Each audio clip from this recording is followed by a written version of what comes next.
नमस्कार। आज हम एक ऐसे टॉपिक पर बात करने वाले हैं जो सीधे तौर पर हमारी और आपकी जेब से जुड़ा है, यानी कमाई। सरकार ने 1 अप्रैल 2026 से लागू होने वाले नए न्यूनतम मजदूरी और परिवर्तनीय महंगाई भत्ते, जिसे हम वीडीए कहते हैं, उसके नए रेट्स जारी कर दिए हैं। कृषि हो, खदान का काम हो, कंस्ट्रक्शन, लोडिंग अनलोडिंग, सफाई या फिर वॉच एंड वार्ड यानी सिक्योरिटी का काम, हर सेक्टर के लिए नई दरें आ गई हैं। तो बिना किसी देरी के चलिए इस पूरे गणित को एकदम आसान भाषा में डिकोड करते हैं। अब शुरुआत करते हैं एक बहुत ही खास नंबर से 11.28। सोचने वाली बात है कि आखिर ये नंबर है क्या। तो सुनिए, ये इंडस्ट्रियल वर्कर्स के कंज्यूमर प्राइस इंडेक्स यानी आसान शब्दों में कहें तो महंगाई नापने वाले मीटर का ताज़ा जंप है। और सच मानिए, यही वो ट्रिगर पॉइंट है जिसने मजदूरी बढ़ाने का रास्ता साफ किया है। मतलब महंगाई जितनी बढ़ेगी, ये नंबर उसी का सीधा सीधा सबूत है। यहीं से एंट्री होती है एक भारी भरकम सरकारी शब्द की, वेरिएबल डियरनेस अलाउंस या परिवर्तनीय महंगाई भत्ता। नाम थोड़ा मुश्किल लग सकता है, पर इसका काम बहुत आसान और ज़रूरी है। इसे ऐसे समझिए कि ये सरकार का वो टूल है जो इस बात की गारंटी देता है कि अगर बाजार में आटा दाल महंगा हो रहा है, तो काम करने वालों की कमाई भी उसी हिसाब से बढ़नी चाहिए, ताकि जो इंसान मेहनत कर रहा है वो महंगाई की मार से बच सके। तो अब सवाल आता है कि किसी भी वर्कर की दिहाड़ी आखिर तय कैसे होती है। इसका फॉर्मूला एकदम सीधा और सिंपल है। आपकी जो बेसिक वेज यानी तय मूल वेतन है, उसमें इस नए कैलकुलेट किए गए वीडीए को जोड़ दिया जाता है।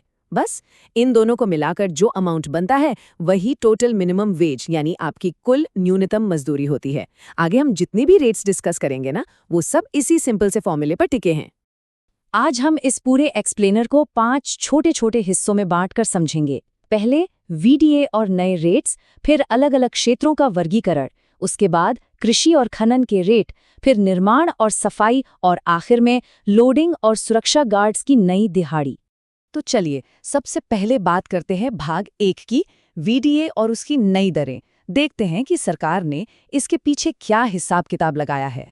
आगे बढ़ने से पहले ये जानना जरूरी है कि हम जो भी बात कर रहे हैं वो पूरी तरह से ऑफिशियल है।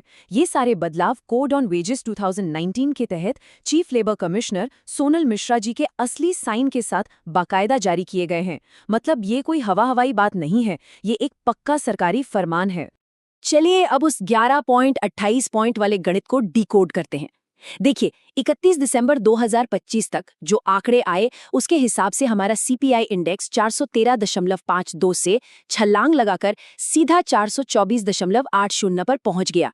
इसका बेस ईयर 2016 रखा गया है। और यहाँ एक बड़ी अच्छी चीज ये है कि कैलकुलेशन के बाद जो भी वीडीए का अमाउंट आता है, उसे हमेशा अगले पूरे रुपये में राउंड ऑफ किया जाता है, ताकि वर्कर का एक पैसे का भी नुकसान ना हो। मतलब 2025 के आखिर की महंगाई तय कर रही है कि अप्रैल 2026 में कामगारों की जेब में कितने पैसे आएंगे। आगे बढ़ते हैं भाग 2 की तरफ, क्षेत्रों का वर्गीकरण। रेट्स की टेबल को समझने के लिए ये समझना सबसे ज्यादा जरूरी है। अब देखिए, हमारा देश बहुत बड़ा है। जो खर्च दिल्ली या मुंबई में है, वो किसी छोटे से गांव में तो नहीं होगा, राइट? इसीलिए सरकार ने पूरे देश को 3 हिस्सों में बांट दिया है, एरिया ए, बी और सी।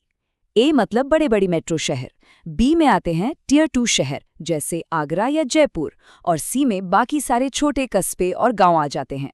तो किसी भी कामगार को अपना रेट जानने से पहले ये पता होना चाहिए कि उसका काम करने का इलाका किस एरिया में आता है। अब आते हैं भाग 3 पर, कृषि और खनन यानी खेती और खदान का काम। चलिए देखते हैं इनके आंकड़े क्या कहते हैं। सबसे पहले खेती की बात करते हैं। मान लीजिए कोई अनस्किल्ड यानी अकुशल मजदूर एरिया सी के किसी गांव में काम कर रहा है, तो उसकी नई न्यूनतम दिहाड़ी अब 478 रुपये होगी। लेकिन वही मजदूर अगर बहुत ज़्यादा स्किल्ड है, मतलब हाईली स्किल्ड कैटेगरी में है, और एरिया ए यानी किसी बड़े शहर के पास काम कर रहा है, तो उसे एक दिन के 694 रुपये मिलेंगे। आप देख रहे हैं आपके स्किल और लोकेशन का दिहाड़ी पर कितना बड़ा असर पड़ता है। लेकिन रुकिए, जैसे ही हम माइनिंग यानी खदान के काम की तरफ मुड़ते हैं, सारे नियम पूरी तरह बदल जाते हैं। खदान में काम करने वालों के लिए एरिया ए, बी या सी से कोई फर्क नहीं पड़ता। वहां असली चीज है रिस्क। सरकार ने रेट इस बेस पर तय किए हैं कि आप जमीन के ऊपर काम कर रहे हैं या जान जोखिम में डालकर जमीन के नीचे गहराई में। इसे ऐसे समझिए, एक अनस्किल्ड वर्कर जो खदान में जमीन के ऊपर काम कर रहा है, उसे दिन के 556 रुपए मिलेंगे। लेकिन वही वर्कर अगर अंधेरी खदान में जमीन के नीचे काम करता है तो उसे 693 रुपए दिए जाएंगे। ये जो एक्स्ट्रा पैसा है ना, ये असल में उस खतरनाक और मुश्किल हालात में काम करने का सीधा सीधा प्रीमियम है। अब बारी आती है भाग 4 की, निर्माण और सफाई वाला सेक्टर। इंफ्रास्ट्रक्चर से जुड़े इन कामों के रेट भी जान लेते हैं। कंस्ट्रक्शन लाइन में दिहाड़ी आमतौर पर थोड़ी ज्यादा ही होती है। और हाँ, कंस्ट्रक्शन का मतलब सिर्फ बिल्डिंग बनाना नहीं है। इसमें सड़क की मरम्मत करना, जमीन के नीचे तार बिछाना या पानी की पाइपलाइन डालना, ये सब शामिल है। इस सेक्टर में अगर कोई highly skilled worker area A में काम करता है तो उसकी एक दिन की दिहाड़ी 1094 रुपए तक जा सकती है। कंस्ट्रक्शन के बाद अब बात करते हैं साफ सफाई यानी स्वीपिंग एंड क्लीनिंग सेक्टर की। यहाँ एक बहुत ही क्रिटिकल पॉइंट है जिसे मिस नहीं किया जा सकता। सरकार ने अपने ऑर्डर में बिल्कुल साफ कर दिया है कि मैनुअल स्कैवेंजिंग यानी हाथ से मैला ढोने की जो अमानवीय प्रथा है, वो इन रेट्स और रोजगार गतिविधियों का हिस्सा बिल्कुल नहीं है, क्योंकि वो काम 1993 के कानून के तहत पूरी तरह से प्रतिबंधित है। तो फिर सफाई कर्मचारियों की दिहाड़ी तय कैसे हुई? ये बहुत ही इंटरेस्टिंग है। सरकार ने इनकी दिहाड़ी को बिल्कुल कंस्ट्रक्शन लाइन के अनस्किल्ड मजदूरों के बराबर लाके खड़ा कर दिया है। एरिया ए में 827, एरिया बी में 693 और एरिया सी में 556। मतलब सड़क बनाने वाले और उसे साफ रखने वाले दोनों के बेसलाइन काम की वैल्यू को एक ही तराजू में तौला गया है। चलिए अब बढ़ते हैं आज के अपने आखिरी हिस्से की ओर, भाग 5, लोडिंग और सुरक्षा यानी लॉजिस्टिक्स और सिक्योरिटी इंडस्ट्री की बात। लोडिंग और अनलोडिंग सुनने में शायद छोटा लगे, पर इसका दायरा बहुत बड़ा है। रेलवे के बड़े बड़े माल गोदाम हो गए, डॉक्स, पोर्ट्स, शहर के वेयरहाउस और तो और एयरपोर्ट का कार्गो सेक्शन भी इसी कैटेगरी में आता है। और मजेदार बात पता है क्या है? इस पूरे सेक्टर का पे स्केल भी कंस्ट्रक्शन और सफाई कर्मचारियों वाले रेट पर ही फिक्स कर दिया गया है। वही 827, 693 और 556 वाला स्लैब यहाँ भी एकदम सटीक बैठता है। आखिर में आते हैं वॉच एंड वार्ड सेक्टर पर, यानी हमारे सिक्योरिटी गार्ड्स। इनके रेट्स तय करने का तरीका थोड़ा अलग है। यहाँ सबसे बड़ा फर्क इस बात से नहीं पड़ता कि गार्ड की पोस्टिंग कहाँ है, बल्कि इस बात से पड़ता है कि क्या ड्यूटी के टाइम पर उनके पास हथियार है या नहीं। नंबर्स पे नजर डालते हैं। अगर कोई गार्ड बिना हथियार के एरिया ए में काम कर रहा है तो उसकी कानूनी दिहाड़ी 1008 बनती है। लेकिन अगर उसी गार्ड को ड्यूटी पर हथियार रखना पड़ता है तो वो दिहाड़ी सीधे बढ़कर 1094 हो जाती है। सीधी सी बात है, हथियार के साथ जो एक्स्ट्रा जिम्मेदारी और खतरा जुड़ा होता है, ये एक्स्ट्रा पैसा उसी का हक है।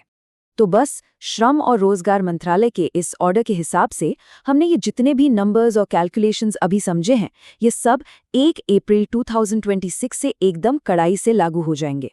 और ध्यान रहे, ये कंपनियों के लिए कोई सजेशन नहीं है, ये एक सख्त कानूनी नियम है जिसे मानना ही पड़ेगा। इस पूरे एक्सप्लेनर का मकसद सिर्फ आपको डेटा पढ़कर सुनाना नहीं था, असल मकसद है अवेयरनेस फैलाना। सबसे बड़ा सवाल तो यही है कि क्या वाकई में जमीन पर काम करने वाले लोगों को इन सरकारी रेट्स के हिसाब से पैसा मिल भी रहा है? हर किसी को अपनी पे स्लिप जरूर चेक करनी चाहिए ताकि ये कंफर्म हो सके कि उन्हें उनका पूरा हक मिल रहा है। और जाते जाते एक सोचने वाली बात छोड़कर जा रहा हूँ, जिस रफ्तार से आजकल महंगाई बढ़ रही है, क्या ये नई दरें एक आम इंसान की लिविंग वेज यानी अच्छी जिंदगी जीने के लिए वाकई में काफी हैं? जरा सोचिएगा। आज के लिए बस इतना ही। जागरूक रहिए और अपने हक के लिए अलर्ट रहिए।